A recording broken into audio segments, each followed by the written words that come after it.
మానసికమైనటువంటి సమస్యలు ఏదైనా కొత్త విషయాన్ని నేర్చుకునే ప్రయత్నం చేసినప్పుడు తప్పనిసరిగా అవి అడ్డుపడతాయి.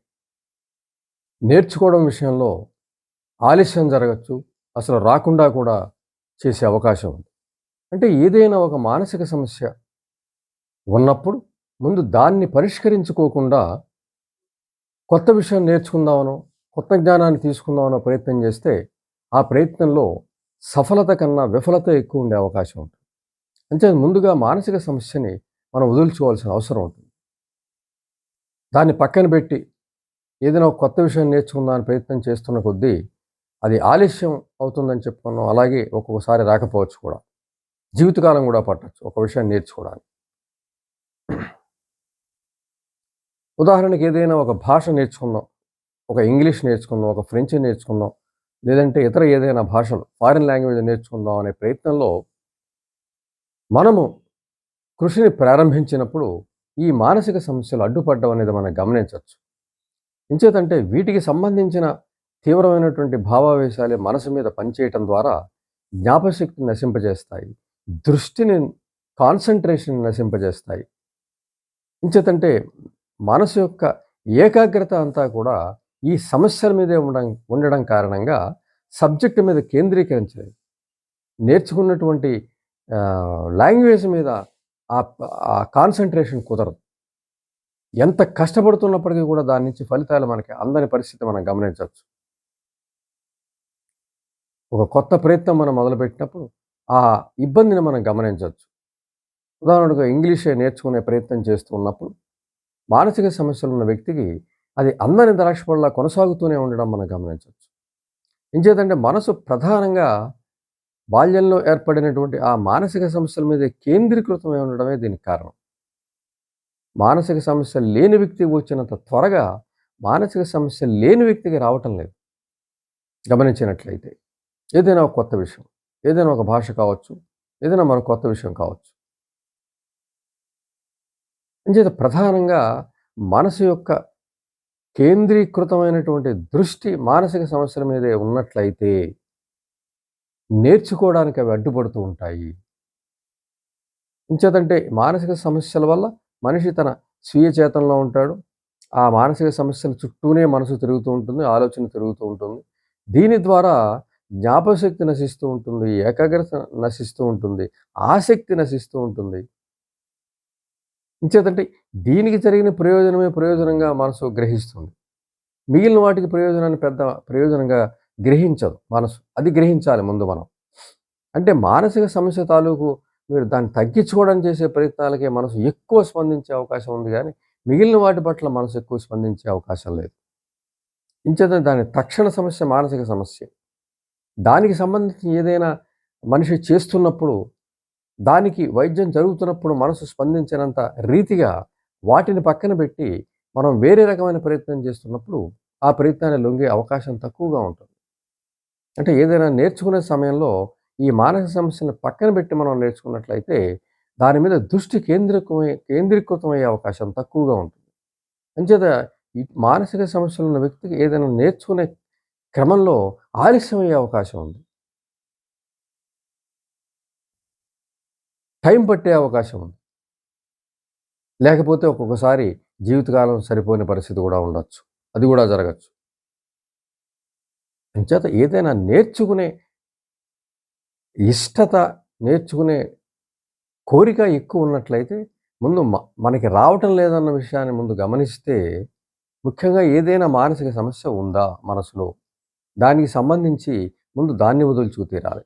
ఎంచేతంటే మనసు వీటి మీద ఏకాగ్రత 100% పెట్టలేదు మానసిక సమస్యలు ఉన్నప్పుడు. అది ఎక్కువ దాని గురించి ఆలోచిస్తూ ఉంటుంది. అంచేత ముందు దానికి సరైన వైద్యం జరగాలి ముందు. ఇటు నేర్చుకునే క్రమం కొనసాగుతున్న క్రమంలోనే దీనికి కూడా వైద్యం చేయాల్సిన అవసరం ఉంటుంది. ముందు దీన్ని వదులుకోగలిగితే ఇది త్వరగా నేర్చుకునే విధానం ముందుకెళ్ళే అవకాశం ఉంటుంది. అంచేత ముందు ఏ మానసిక సమస్యతో మనం బాధపడుతున్నాం అనే విషయాన్ని ముందు గ్రహించడం. ఆ గ్రహించడానికి వ్యక్తిత్వ వికాస సాహిత్యం ఉన్నది, సైకాలజిస్ట్ ఉన్నారు.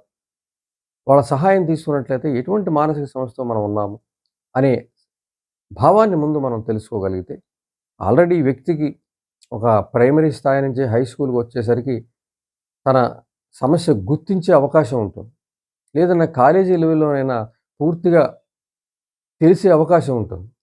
తాను ఈ సమస్య తన తనలో ఏదో ఒక మానసిక సమస్య ఉందనే విషయాన్ని గుర్తించడం జరుగుతుంది. అక్కడి నుంచి ఆ మానసిక సమస్యను వదులుకోవడానికి ప్రయత్నం చేస్తే రాదు.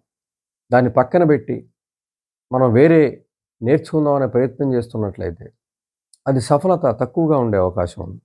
మానసిక సమస్యలు లేని వ్యక్తికి వచ్చినంత త్వరగా మానసిక సమస్యలు ఉన్న వ్యక్తికి రావడం లేదనే విషయాన్ని మనం గమనించాలి. అంచేత ముందు ఏదైనా వ్యక్తి నేర్చుకునే క్రమంలో, ఏదైనా భాష గాని, ఏదైనా నేర్చుకునే క్రమంలో అవి ఆలస్యం అవుతున్నాయి, రావటం లేదు, వంట పట్టడం లేదు, నిరాశని కలిగిస్తున్నాయి, నిస్పృహని కలిగిస్తున్నాయి. ఎంత ప్రయత్నించినప్పటికీ ఫలితాలు తక్కువున్నాయి, రిజల్ట్స్ తక్కువున్నాయి. ఎందుకిలా జరుగుతోంది? అవతల వ్యక్తికి త్వరగా వస్తున్నాయి. నాకు ఏళ్ల కాలం పడుతూ ఉంది. ఒక్కోసారి జీవితకాలం పడుతూ ఉంది. చిన్ననాడు అనుకున్న ఒక విషయం ఏ వయసు వచ్చినప్పుడు కూడా తీరని పరిస్థితి మనం గమనించొచ్చు కొందరు వ్యక్తుల్లో.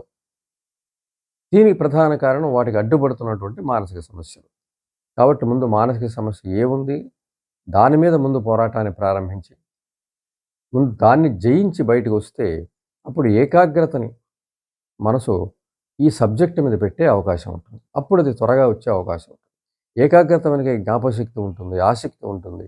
ఇవన్నీ ఒకచోటే ఉంటాయి. సముద్రంలో ఎలాగైతే ఆహ్, ఆహ్, ఆలిచిప్పలు, నత్తలు ఇవన్నీ ఒకచోట చేరుతాయి. ముత్యాలన్నీ ఒకచోట చేరుతాయి. అలాగా ఈ మంచి లక్షణాలన్నీ ఒకదాని కూడా ఒకటుంటాయి. చెడు లక్షణాలు ఒకదాని కూడా ఒకటుంటాయి. కాబట్టి సమస్యలు కూడా ఒకదాని కూడా ఒకటుంటాయి. ఒక సమస్యను జయించడం మొదలుపెడితే మిగిలినవన్నీ కూడా పోయే అవకాశం ఉంది. అంచేత అదే క్రమంలో మనం ఏకాగ్రతను గాని, ఆ మానసిక సమస్యల నుంచి తీసి మనం సబ్జెక్ట్ మీద పెట్టగలిగితే తప్పనిసరిగా సబ్జెక్ట్ త్వరగా వచ్చే అవకాశం ఉంటుంది. నేర్చుకునే అవకాశం త్వరగా ఉంటుంది.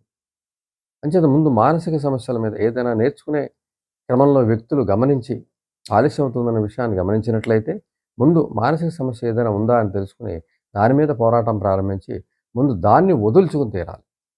దాన్ని వదిలి చేసుకున్నట్లయితే అప్పుడు మనసు తన ఏకాగ్రతని మానసిక సమస్యల మీద కాకుండా నేర్చుకునే సబ్జెక్ట్ మీద పెట్టే అవకాశం ఉంటుంది. అప్పుడు ఆ సబ్జెక్టు త్వరగా వచ్చే అవకాశం ఉంటుంది. ఆసక్తి ఉంటుంది, ఏకాగ్రత ఉంటుంది, దృష్టి ఉంటుంది, ఇష్టం ఉంటుంది. ఇవన్నీ కూడా వచ్చేస్తాయి. ఎప్పుడైతే మనసు దాని నుంచి దీని మీదకి పెట్టిందో లెర్నింగ్ అనేది చాలా సులువవుతుంది. జ్ఞాపకం పెట్టుకుంటుంది, ఆసక్తితో ఉంటుంది, నేను నడిపిస్తుంది. ఇవన్నీ కూడా జరుగుతాయి మనసుకి. కానీ దాని ముందు ఆ సమస్య నుంచి బయటపడవలసింది ఎవరు అంటే వ్యక్తే. ఆ వ్యక్తే ఆ మానసిక సమస్య నుంచి బయటికి తీసుకొచ్చి ఆ మనసు యొక్క ఏకాగ్రతని, ఇష్టాన్ని అంతా కూడా దీని మీద పెట్టినట్లయితే తప్పనిసరిగా ఏ లాంగ్వేజ్ అయినా నేర్చుకునే త్వరగా నేర్చుకునే అవకాశం వస్తుంది. మానసిక శక్తులు ఉపయోగపడతాయి. ఆ రకంగా ఆ అడ్డంకిని తొలగించుకున్నట్లయితే ఈ ప్రయాణం సులువుగా జరుగుతుంది అనేది ఖచ్చితంగా మనం చెప్పొచ్చు.